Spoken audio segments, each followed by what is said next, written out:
how the old setup was, where it just came straight down and it cut off any room I had here to put anything, like a reservoir or whatever. It'll just ran through like that. So this is what I've been up to. I remounted the radiator, upgraded the fan. I'm gonna be wrapping it down pipe, so that should take care of that issue. Let's see what else. I redid the intercooler piping. So the reason why I did it this way, so with this thing, I think it goes like this. I could just sneak this in here and mount it right here. So I wasted space I had before. I could just actually use this to put this here. You know, find some kind of bracket or something to bolt it up. That's just give me a little free up a few more space. Aesthetically, it does look a little better, and it comes right out. So all I gotta do is cut that pipe back a little bit, make a quick 90, and that should go right into the intercooler. This should still allow me to run my fog lights, which was the main thing I wanted. I should still have a room back here, so in case I need to run anything small, I could put it back here. I could get me a small little reservoir for the coolant overflow, or I could even put it, you know, like a little catch can right here, because I redid the hoses also. So I freed up a little, it doesn't look like a lot, but I freed up a little bit of space. So we're trying to fix this little oil leak that I have on this car. It's coming from the turbo. Right there, it's coming from the turbo drain. So I'm gonna try, apparently the well had a small leak, so now I'm just gonna clean it off and put Quicksilver around it, and hopefully that will stop it from leaking. Hopefully. If not, then I have to drop the pan and do the whole thing all over again.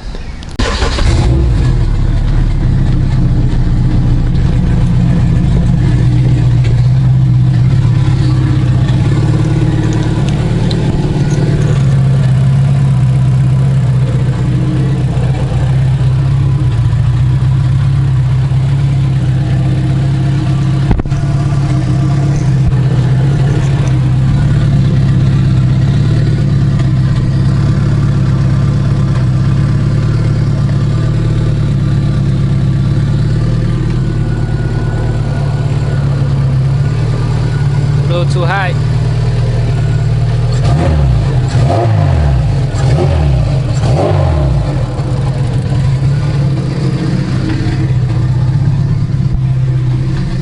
So I got a stupid oil leak.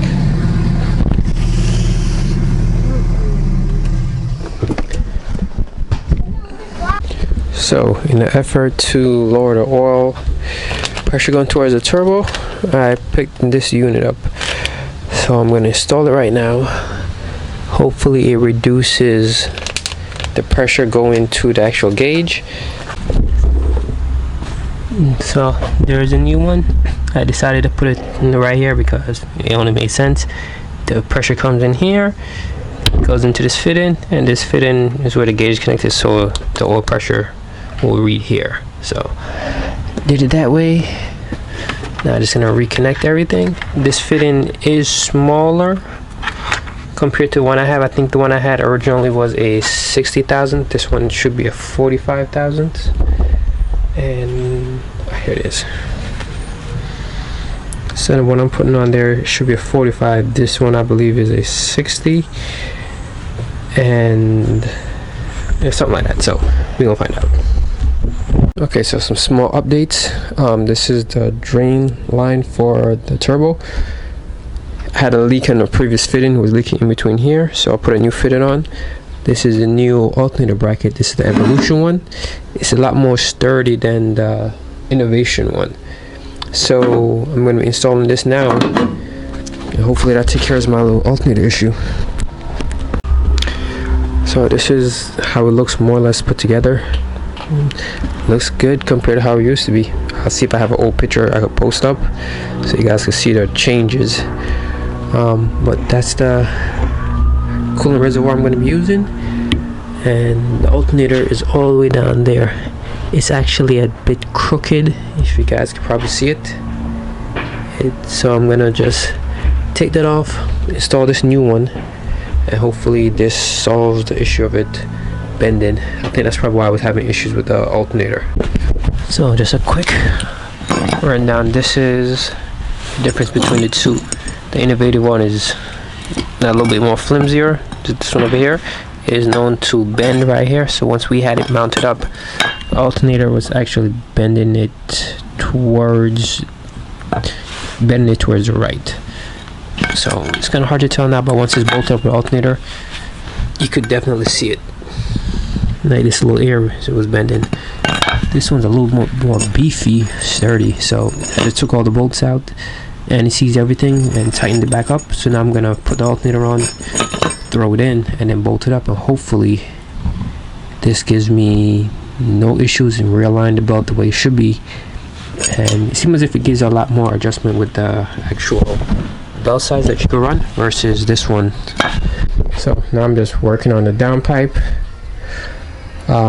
This is an extension to get it past the oil pan, and then I'll figure everything else out after that. But I'm gonna try my first hand at tacking this to see how good or bad or crappy comes out. But as long as it holds, because the exhaust will be done by my boy. But this section, I just need to get it apart, get it moving so I could start fabricating the rest, and then he'll do the welding. Also, it seems as if we were able to fix the oil leak, hopefully. I haven't started the car up, but so far I haven't seen anything really leaking out. I replaced the hose, made a new fitting, and we just did an extension here, because when I upgraded the alternator bracket to the Evolution one, it changed the geometry, so I had to actually put the swing arm on the inside next to the alternator as opposed to being on the outside, because of hitting the traction bar and all of these. So as you can see, stuff pretty close, but it's up there so far. No leaks, knock on wood. So this is the downpipe, tucks up pretty close to the pan and run back there. So I'm gonna start mounting the rest of the exhaust up to see if I can get this into work properly. So got me a few new items.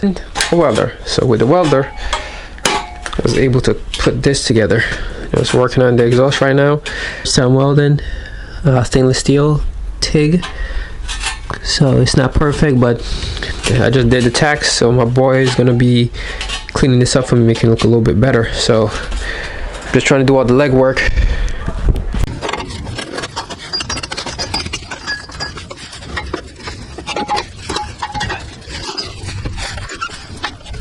So that's how it was kind of set up.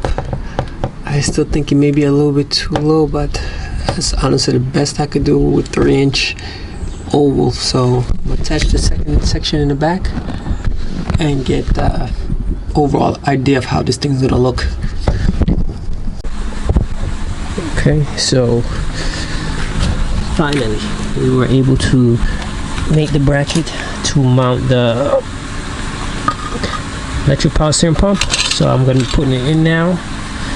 It should bolt to the traction bar. So that's the next hurdle. Wire that up, finish the exhaust, and then I can finally start taking this thing for a drive. So power steering pump is officially mounted. This goes right here. I guess I need a longer hose, but